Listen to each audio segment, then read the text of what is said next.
Hello you all, welcome to Olive Board. I hope you are all are doing well, and also a happy Diwali to all of you. Yes, कल दिवाली है, but थोड़ा बहुत revision करना तो बनता है, right? तो हम रिविजन करेंगे अपने पूरे हफ्ते के पीआईबी कंपाइलेशन की. सब कुछ नहीं होता है, यू ऑल नो कि सब कुछ कवर कर पाना कंपाइलेशन सेशन में it's not possible, but definitely हम रिवाइज कर सकते हैं. सो ये इस कंपाइलेशन सेशन से रिविजन एक्सपेक्ट कीजिएगा. Complete coverage is not possible. I hope you all are aware of that. Previously also I have taken some compilation session. ये compilation session थोड़ा सा छोटा होगा बिकॉज आई नो आप सबको भी दिवाली इंजॉय करने का बहुत मन होगा. So let's get started with today's session. As far as your today's session is concerned, we'll be covering the news articles that were there from your 5th of November to 11th of from 5th of November to 11th of November. I hope you are fine with that. Other thing is that if you have yet not subscribed to our YouTube channel, please do subscribe it. Also, you can download the Olive Boards app. There we are running a few courses, your NABARD phase 2 course as well as your RBI grade B 2024 or RBI grade B 2024 there are live classes that are going on, so that will be very beneficial to you all. Next thing, daily PIB, finance, current affairs, they all happen over here, so it's a good thing. You can all enroll in that. So next thing, I hope you were there in this session. This was a very beautiful session from Anil sir. He shared his expertise for phase 2 preparation. So I hope you enjoyed that session. Next thing, the reports that we covered in this week, kuch thodi bahut reports thi. Let's get started with the reports part. So as far as the first question is concerned, it is regarding State Food Safety Index 2022-23. It is released by which of the following ministries or organization? So is it your Ministry of Health and Family Welfare, Women and Child Development, Niti Aayog, Ayush, or Chemical and Fertilizers? Yes, very correctly said, it is your Ministry of Health and Family Welfare. Under that, FSSAI, Food Safety and Standard Authority of India. Next thing, if I talk about इस index के बारे में completely, because this index is important. एक तो ये annual index है. Next thing, annual index मतलब पूरे साल में एक बार पब्लिश होता है, देयरफॉर इंपॉर्टेंट. अब दोबारा आरबीआई के एग्जाम से पहले तो पब्लिश नहीं होगा, और नाबार्ड के लिए भी this index becomes important. Next thing, what all parameters are covered under this index? So there are in total 6 parameters, 1, 2, 3, 4, 5 and 6. Out of this, compliance with a weightage of 28% is has the highest weightage. Therefore compliance का जो parameter है, it is very important. Other thing, ये improvement in SFSI, the rank, this index improvement कितनी हुई है, this is also one of the parameter. Another thing which I want to add over here is index में there are 3 categories. The first one is your larger states, then smaller states, then union territories. Larger states में the 3 states which have topped this index is your Kerala, Punjab, Tamil Nadu. In the smaller states, it's your Goa, Manipur and Sikkim, and in your union territories, it's your Jammu Kashmir, Delhi as well as Chandigarh. So you have to remember at least first 3 states from all the categories. I hope you will be able to remember this. Okay, so next thing, since we have revised the index once again, I hope you will be able to answer the question. So tell me if the first statement is correct. State Food Safety Index 22-23 is released by FSSAI. What do you think about the statement? Yes, the statement is we have already discussed about this. This statement is correct. Next thing, it is an annual evaluation that measures the performance of states and union territories on food safety. Yes, this is also correct. Yes, it is correct that it is an annual evaluation. Next thing, Goa, Manipur, Sikkim ranks top in the smaller states category. Yes, this is also correct. Next thing, compliance is one among the 5 parameters with the highest weightage. Yes, this is correct, but partially, because there are no 5 parameters, there are in total 6 parameters. Remember this. इस बार पहली बार ऐसा हुआ है कि 6 parameters है, इससे पहले there were only 5 parameters. So therefore this becomes important. So option number D regarding the incorrect statement is the correct answer for your this question. I hope you were able to solve this. Next question, Climate Services Report of 2023 is released by which of the following? Is it your IPCC, Intergovernmental Panel on Climate Change? Is it your NASA? Is it your UNEP, European Space Agency, or World Meteorological Organization? दो organisation तो आप इसे ऐसे ही cut कर सकते हो, because these two doesn't publish anything related certain kind of these documents, ये publish नहीं करते हैं, सो दोनों आंसर में नहीं होंगे. तो और कौन सा आंसर में हो सकता है? Is it your A, C और E? What do you think would be the correct answer? Guys, tell me what do you think could be the correct answer. So, Climate Services Report 2023, it was released by World Meteorological Organization, WMO. It basically, this time it basically focused on your health sector, because it says that health sector is inadequately prepared for this changing climate. Health sector is not at all prepared. That is what the report says. Report की जो nitty-gritties है, we discussed in our regular session, so I won't be taking up that in again. But I definitely want to discuss about WMO. What is WMO? It is a specialized agency of UN, one thing. Next thing, it handles your international cooperation and coordination with respect to climate change and all that things. Lastly, 1950 में इससे पहले इसका नाम IMO था. Later it was changed from international, the word changed to world, and its headquarters are at Geneva, which is in Switzerland. Okay, so option number E, which is WMO, is the correct answer for this report. Next thing, what is India's target to end TB. तो India का TB end करने का target क्या है? Quickly tell me. 2030, 2025, 24, 27 और 2047. What do you think could be the correct answer? So guys, why was this in news ना? Because एक world TB report आई है. अब देखो, वर्ल्ड टीबी रिपोर्ट किसने पब्लिश करी है ये गेस कर पाना is not a very tedious task. Obviously पूरे वर्ल्ड में this is the only organisation WHO जो इसको पब्लिश करता है. Rightly said, right. तो टीबी से रिलेटेड ये वाला क्वेश्चन आए कि ये रिपोर्ट किसने पब्लिश करी है, थोड़ी सी अनलाइकली है. But anyways, let's first discuss what all the report suggested. The report said that the highest burden TB का कोविड-19 के बाद सबसे ज़्यादा डेथ किससे हुई है? टीबी से हुई है. One thing. ट्यूबरक्लोसिस कौन कॉज करता है? Is it bacteria, virus, protozoa, who? Next thing, India accounted for the highest number of TB cases in the world in 2022. This is also one thing. Next thing, 2.8 million TB cases representing 27% of the global burden. What do you think about this statement? Yes, India के पास सबसे ज़्यादा burden है when it comes to your TB cases. Yes, India is but India is also focusing upon eliminating this. So what is India's strategy towards TB elimination? It is 2025. Simple. Remember this. Asia Pacific Human Development Report, Asia Pacific HDR, is published by which of the following? Is it by Asia Development Bank? It is by World Bank, Asian Development Outlook, Economic and Social Commission for Asia and Pacific, or United Nations Development Program? What do you think could be the correct answer? जिसने Human Development Report publish करी है वो ही publish करेगा आपकी Asia Pacific Human Development Report, which is your United Nations Development Program. Next question will be related to your national news. कुछ national news से related questions जो कि हमने recent week में discuss किए थे. Let's discuss them. प्रधानमंत्री गरीब कल्याण योजना को अभी recently extension मिला है. You have to tell me कितने सालों का extension मिला है इस बारी, because last year when it was extended, ये एक साल के लिए extend हुआ था. December 2022 में ये स्टार्ट हुआ था 2020 में कोविड टाइम पे. इसको दिसंबर 2022 के बाद एक साल का और एक्सटेंशन मिला था. अभी रिसेंटली इसको कितने सालों का एक्सटेंशन मिला है? So recently, why was this in news? Because recently इसको 5 years का एक्सटेंशन मिला है.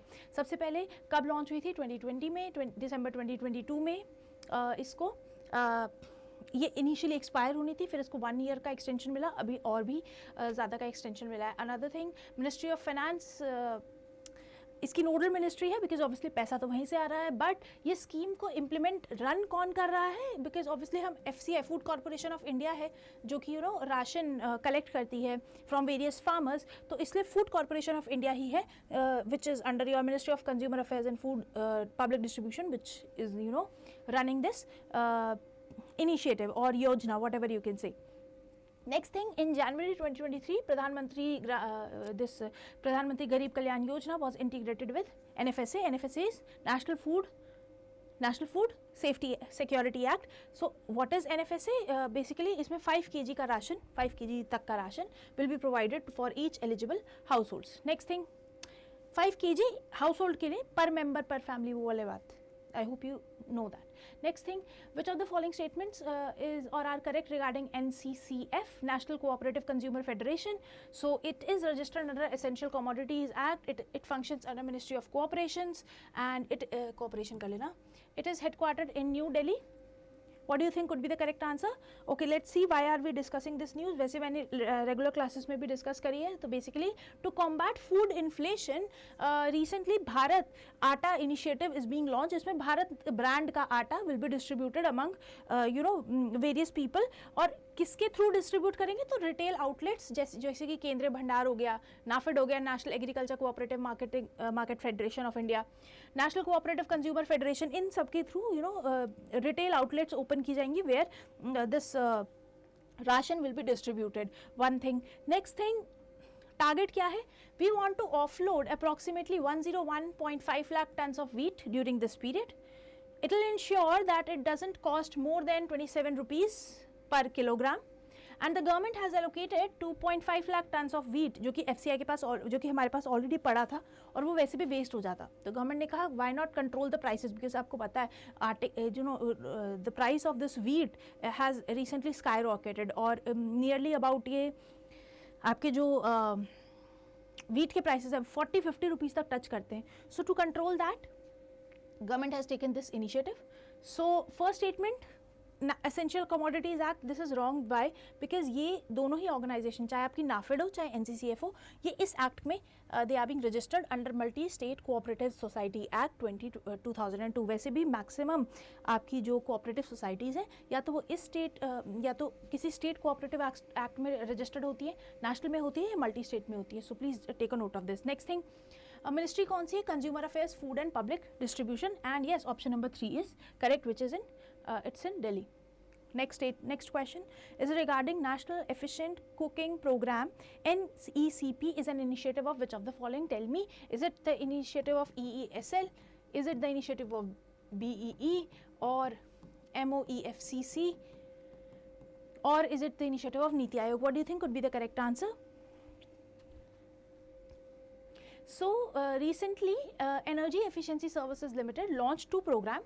One was your National Efficient Cooking Program and the other one was your Energy Efficient Fans Program. तो इन दोनों को छोड़ के पहले EESL के बारे में देख लेते हैं. EESL comes under your Ministry of Power and it's a joint with it is promoted by Ministry of Power and it's a joint venture of 4 PSUs, NTPC, Power Finance Corporation Limited, REC as well as Power Grid Corporation of India. किस act में registered है? Then it is registered under companies act of 1956. And when was it registered? It was registered in the year 2009. Next thing, जो दोनों initiative EESL ने start किए हैं, if I specifically talk about both the initiatives, तो जो national efficient cooking program है that is focusing on non solar induction cook stoves. कितने करने हैं? 20 लाख डिप्लॉय करने हैं. और इसके लिए किसके साथ EESL पार्टनरशिप कर रहा है? Modern energy cooking services. Next thing, energy efficient fans program क्या करना है? Why is this in focus? Because 40% हमारी जो हाउस होल्ड कंजम्पशन इलेक्ट्रिसिटी की है वो सिर्फ इलेक्ट्रिक फैंस में जाती है. So therefore they EESL wants या EESL का टारगेट है कि 1 crore 5-star energy efficient fans must be deployed. One thing. So yes, EESL is a correct answer over here. I hope you all were aware of this और आप सबको इसको ये याद भी था. No worries, moving ahead.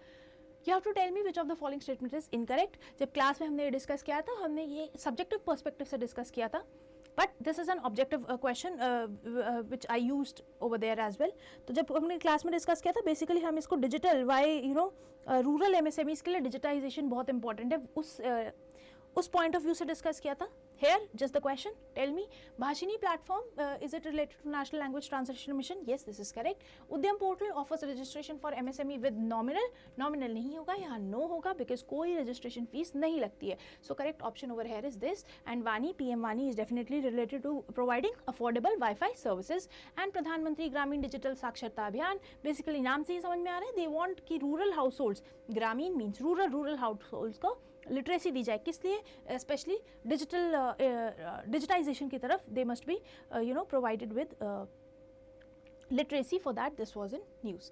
Next thing, so yes I have already told you option number B is correct. Okay, system of air quality and weather forecasting which is your suffer.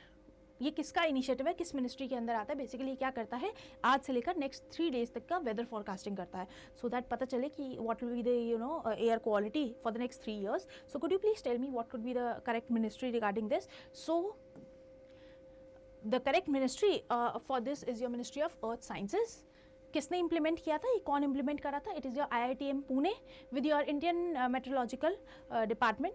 M क्या है? 1 to 3 days तक का weather forecast करना, air quality forecast करना, that is what the main aim is, और real time basis पे it forecast. So option number B is the correct option over here. Okay, moving ahead, with respect to purchasers manufacturer index, which is your PMI, which of the following statement is correct? So you have to tell me the correct statement. So PMI, it was released, it is released by your S&P Standard and Poor Global. It is released annually. PMI number greater than 50 indicates contraction, and it is not calculated for service sector. The highest weightage of the index is given to employment. What do you think could be the correct answer? इसमें से सही statement कौन सी है? What do you think about that? Okay, let's first discuss this. One thing released by Standards and Poor Global, a global major information analytics this is the company, और ये release करती है दोनों ही के लिए, मैन्युफैक्चरिंग के लिए भी और सर्विस सेक्टर के लिए, दोनों के लिए करती है. इसके अंदर 5 वेरिएबल्स हैं जिसको अलग अलग वेटेज दी गई है, जिसमें न्यू ऑर्डर्स को सबसे ज़्यादा वेटेज है और एम्प्लॉयमेंट को 20% वेटेज है. New order, output, employment, supply, delivery and the last is your stock of item purchased. अगर किसी की भी वैल्यू, वैसे तो इसमें 0 से 100 तक का इंडेक्स है, अगर 50 से ऊपर आती है वैल्यू तो दैट मीन्स एक्सपेंशन हो रहा है इकोनॉमी में. 50 से नीचे आती है दैट मीन्स कॉन्ट्रैक्शन हो रहा है इकोनॉमी में. You need to remember this. So option number A is the only correct option over here, because बाकी सब option they are incorrect. Okay, next thing, recently one of the world largest cruise coaster Serena flagged off from Dash under the initiative of Dash. So you have to tell me कहाँ से flag off हुआ है और कौन से initiative के अंदर it has been flagged off. Quickly tell me. So it was flagged off from Mumbai, और किस initiative के अंदर? देखो अपना देश. So basically हम इतना ज़्यादा क्यों focus कर रहे हैं on maritime and all that stuff? Because India का एक maritime vision है which we have to accomplish by 2030. क्या vision है? We want कि इंडिया एक premier cruise destination बने in all Asia Pacific. तो उसके लिए हमारा एक vision एक तो ये है. Next thing, we want, वैसे तो अमृतकाल हमारा है 2047 तक, उसमें मैरिटाइम की तरफ क्या फोकस है? वी वांट कि हमारे पास 25 ऑपरेशनल क्रूज टर्मिनल्स हो and an estimated annual passenger count of 5 million by 2047. इस एम के लिए this was being flagged off. Remember this. Okay, which of the following is Ind GAP related to? What do you think could be the correct answer to this? We have revised this in our regular sessions, so tell me what could be the correct answer. So देखो, ये एक event हुआ था which is international convention on sustainable trade and standards, which is your ICSTS. किसने करवाया था? It's your quality council of India. ये इसका 3rd इवेंट था जो कि न्यू दिल्ली में हुआ था. It was organised by India national platform on private sustainability standards. Host किसने किया था? Quality council of India in collaboration with United Nations forum on sustainability standards, UNFSS. Quality council of India की अगर मैं बात करूँ, ये एक सोसाइटी रजिस्ट्रेशन एक्ट 1860 के अंदर it is being registered. It was jointly established by Government of India with representation of 3 industry representatives, which is our ASSOCHAM, CII as well as FICCI. Okay, what is INDGAP? Basically INDGAP is India Good Agriculture Practices.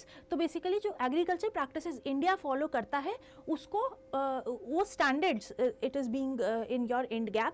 INDGAP के जैसा ही there is a global gap as well. तो India INDGAP और global gap के जो standards follow कर रहे हैं उसमें कोई उसमें कितनी discrepancy है, तो that is what is being taken into account by your National Technical Working Group NTWC. तो NTWC basically क्या करता है? ऑडिट मैकेनिज्म फॉलो करता है ताकि वो दोनों को कंपेयर कर सके, Ind GAP as well as your global GAP. I hope you all remember this. हमने इसको काफ़ी डिटेल में डिस्कस किया था while we were discussing our regular sessions. So next thing, Ind GAP is related to your sustainable agriculture in India, basically good agriculture practices. Next thing, what is the primary objective of YUVA? Why was YUVA in news?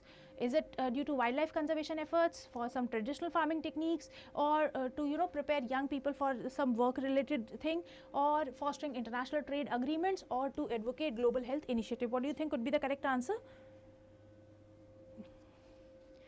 So ministry of education ने recent में अभी एक national level innovation challenge करवाया था with your Atal tinkering lab marathon.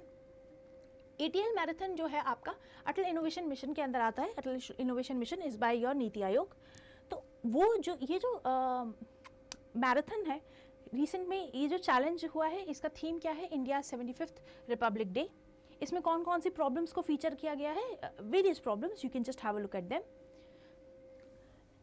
ये जो अटल marathon programme है it is you know in partnership with, एक तो नीति आयोग ने किसके साथ पार्टनरशिप करी है? यूनिसेफ एंड युवा. युवा किसका इनिशिएटिव है? YuWaah is also an initiative of UNICEF only. It aims, it is also by the name generation unlimited. Aim क्या है? It was launched in the year 2019 and it has benefited over 26 million young people. Okay. Nevertheless, so option number C is correct. Basically, ये young people को productive work and active citizenship के लिए encourage करने के लिए this program was there. Okay. Nevertheless, next question. Sweep program is related to, I hope अब ये तो सबको याद होगा. Sweep program is basically related to none other than your Election Commission of India. SVEEP की फुल फॉर्म क्या है? Systematic voters education and electoral participation.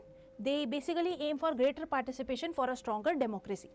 इसके लिए रिसेंट में मिनिस्ट्री ऑफ एजुकेशन और ESI ने एक MOU साइन किया है जिसमें दे आर एमिंग कि 6 to 12th क्लास के जितने भी स्टूडेंट्स हैं actually they get themselves enrolled you know इन उनके करिकुलम में इलेक्टोरल डेमोक्रेसी नाम से एक अलग से चैप्टर हो, जिसके लिए NCERT ने भी बुक्स पब्लिश करना शुरू कर दिया है. One thing. नेक्स्ट थिंग, हर एक सीनियर सेकेंडरी स्कूल में एक रूम डेडिकेटेड हो डेमोक्रेसी रूम के एक जो हो डेमोक्रेसी रूम को डेजिग्नेट किया जाए, वो that is what the M is. Okay. Next is related to recent में ministry of consumer affairs food and public distribution ने one nation one ration card awareness drive conduct किया था in Jammu Kashmir. तो एक क्वेश्चन तो यहाँ से भी आ सकता है, कहाँ हुआ था? In Jammu Kashmir. Okay. One nation one ration card में जो राशन कार्ड है इसके ऊपर कितने डिजिट का नंबर होता है? Already we have discuss this earlier. So basically this ration card is under your national food security act. It जो राशन कार्ड है उसके अंदर 10 डिजिट का नंबर है. Simple. Next thing, NFSC basically entitle करता है आपके 67% of your population under your census 2011, जिसमें 75% रूरल पॉपुलेशन है और 50% अर्बन पॉपुलेशन है, उनको फ्री राशन और हाईली सब्सिडाइज राशन डिस्ट्रीब्यूट करने के लिए. नेक्स्ट थिंग, कवरेज, ये जो एक्ट है इट इज़ जो भी पॉपुलेशन है it is on the basis of census 2011. सो कितने डिजिट्स का राशन कार्ड पे नंबर होता है? It is your 10 digit. It's an alpha numeric number. Okay, next. Which ministry has organized nationwide digital life certificate campaign 2.0? It was held in November. मतलब पूरा नवंबर ही चल रही है and at 500 location in 100 cities. So you have to tell me कौन सी ministry है with for your digital life certificate campaign. It is none other than your Ministry of Personal Public Grievances and your pensions. Because obviously digital life certificate basically जो भी pension ले रहा होता है और जो भी अलाइव होता है उसको नवंबर के मंथ में जाना होता है और अपना अपने लाइफ का मतलब सबूत देना होता है कि okay you are alive. So for that this initiative is there. Awareness create भी करना बहुत ज़रूरी है for this. So FDI foreign direct investment in India defence sector में स्पेसिफिकली ऑटोमेटिक रूट के थ्रू कितना percent it's allowed? It is 74% which is allowed. So अभी रिसेंट में स्वीडन साब करके एक स्वीडन की कंपनी है, it is opening it's this venture in India by the name साब FFV इंडिया. सो बेसिकली ये जो 74% के बाद अगर 75% इन्वेस्टमेंट भी करनी है in your defence sector in India तो आपको गवर्नमेंट ऑफ इंडिया से परमिशन लेनी होती है. तो they have taken a permission and this is the first country जिसको 100% परमिशन मिली है इंडिया में अपनी इन्वेस्टमेंट डालने के लिए specifically in your defence sector. So therefore this news becomes important. Next thing, what is the primary purpose of Atman Center जो कि आपके IIT कानपुर ने ओपन किया है? Atman Center is basically for your air quality monitoring. So yes, option number C is correct answer. Next thing, which IIT has opened its first international campus on Zanzibar Island in Tanzania?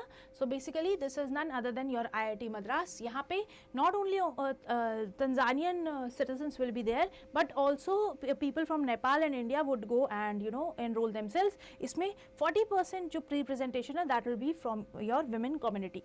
One more thing, यहाँ पे आपको bachelor of science MTech दोनों तरह के programmes देखने मिलेंगे.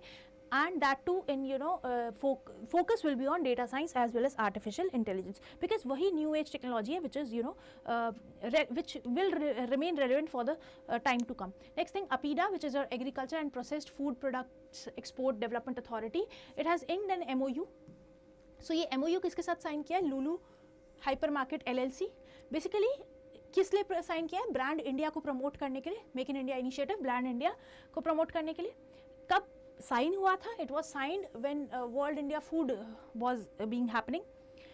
So you have to tell me, APIDA, an apex organization, is under which ministry? Is it under Ministry of Agriculture and Farmer Welfare, External Affairs, Home Affairs, Food Processing Industry, or Ministry of Commerce and Industry? What do you think could be the correct answer? So it is your Ministry of Commerce and Industry. Remember this. Next statement, which of the following inaugurated 5 days Diwali Utsav on the theme Vocal for Local? So tell me, you will be able to answer this very easily. We have discussed this in the class. It is none other than KVIC, Khadi and Village Industry Commission. Moving ahead, IREDA, which is your Indian Renewable Energy Development Agency. It is under MNRE, Ministry of New and Renewable Energy. It has unveiled its CSR initiative, which is your Corporate Social Responsibility Portal. You have to tell me which of the following provisions are correct regarding this portal. So the provisions are mentioned under your Companies Act of 1951. They are applicable to the companies whose turnover is rupees 500 crore or more, and the companies beyond the prescribed threshold have to spend in an financial year at least 2% of their net profits. What do you think could be the correct answer over here? So as far as this is concerned, Companies Act of 2030 made India the first country to mandate and quantify CSR expenditure. So section 135(1) of the act prescribes the threshold to identify companies which are required to constitute CSR committee. Those in the immediate preceding year क्या होना चाहिए, उनका क्या threshold है? Net worth 500 crore से ज़्यादा, turnover 1000 से ज़्यादा और net profit 5 करोड़ से ज़्यादा होंगे. Then they have to contribute at least 2% of their average net profits in the CSR initiative. कौन सी इनिशिएटिव है? There is a list of 17 activities जो कि इस एक्ट में mentioned है. Under that only they have to put in their money. Okay. So first statement is incorrect because it is Companies Act of 2013. Next statement is also incorrect because it is not the turnover. It is turnover is 1000 crore. Net profit, net asset, net worth is your rupees 500 crore. Next thing, this is the only statement that is correct. Department of Agriculture and Farmer Welfare, in collaboration with Vadhwani Industries, with Vadhwani Institute for Artificial Intelligence as well as Google organization has developed Dash, the first ever AI powered solution for your agriculture. So it is none other than your Krishi 24/7. We have discussed this in the class. Next, which ministry has launched the Leap Ahead initiative to support and accelerate the success of tech startups across India? So what is this? It is your METI, which is your Ministry of Electronics and Information Technology. इसको एक बार थोड़ा depth में देख लेते हैं. This was launched by Software Technology Parks of India, which is also under your METI only. Next thing, the Indus Entrepreneurs, which is your TIE Delhi NCR, which is there in Delhi NCR. If I specifically talk about Software Technology Park, it's an autonomous society which is under METI, established in 1991. Aim क्या है? We want कि हमारा जो software exports है उसको boost हो. Headquarter कहाँ है इसके? दिल्ली में है. ये लीप इनिशिएटिव जो था, इसकी फुल फॉर्म क्या है? Launch pad for technical entrepreneurs and accelerated growth and pioneering ahead. This is the full form of leap ahead. Aim क्या है? बेसिकली दे वांट जो सॉफ्टवेयर स्टार्टअप्स हैं उनको एक बेनिफिट देना. तो कौन इसमें एलिजिबल है? सिर्फ software products development companies are only eligible because obviously MeitY की स्कीम है तो वही एलिजिबल होंगे. नेक्स्ट थिंग, बेनिफिट्स क्या होंगे? 3 months की mentorship program, 1-on-1 mentorship, funding potential of up to ₹1 crore, access to networks and exposure in global market, and 1 year of free associate membership with TIE Delhi NCR. This is and that's it. And your Ministry of Electronics and Information Technology already discussed. D is the correct answer over here. I hope you will be able to answer this. Okay, so now moving ahead, 74th, which company has scored the overall highest score of 6 out of 10 points in the Research Firm Fair Work Index 2023 for gig workers? Quickly tell me, किसको highest score मिला है in your research firm Fairwork Index 2023 for gig workers. It is your big basket जिसको maximum score मिला है. So D option over here is correct. Next thing, which of the following will host building state level innovation ecosystem workshop at IIM Bangalore? So किसने organize किया है ये workshop? It was organized by your Niti Aayog. Next thing, Bharat Botanics will open India's largest cold oil production facility. कहाँ open कर रहे हैं? This will be opened at your Gujarat. Nano DAP का भी plant Gujarat में ही it was inaugurated. I hope you all remember that. Now some international news. Quickly, ज़्यादा international news नहीं है, थोड़ी सी है. Just wait for some more time. Fit for 55 in 2030 package. इसका M क्या है? 55% ऑफ ग्लोबल हाउस गैसेस को हमें रिड्यूस करना है बाय 2030. One initiative. किसका इनिशिएटिव है ये? It is none other than your European Union. क्यों है? उनका एक ये एक प्रपोज मैकेनिज्म है which is carbon border adjustment tax by which they say कि जनवरी 1, 2026 से हम लोग इसको इम्पोज करेंगे. ये एक पर्टिकुलर तरह का टैक्स होगा उन सब चीज़ों पे जो कि इम्पोर्ट हो रही है यूरोपियन यूनियन में.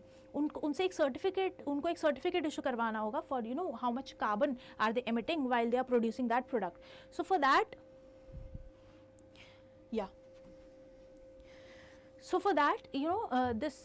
ये जो CBAM जो टैक्स जो एक इनिशिएटिव है जो कि it is being proposed by your European union, ये उनका एक पैकेज है या फिर you can say एक विजन है fit for 55 in 2030 package.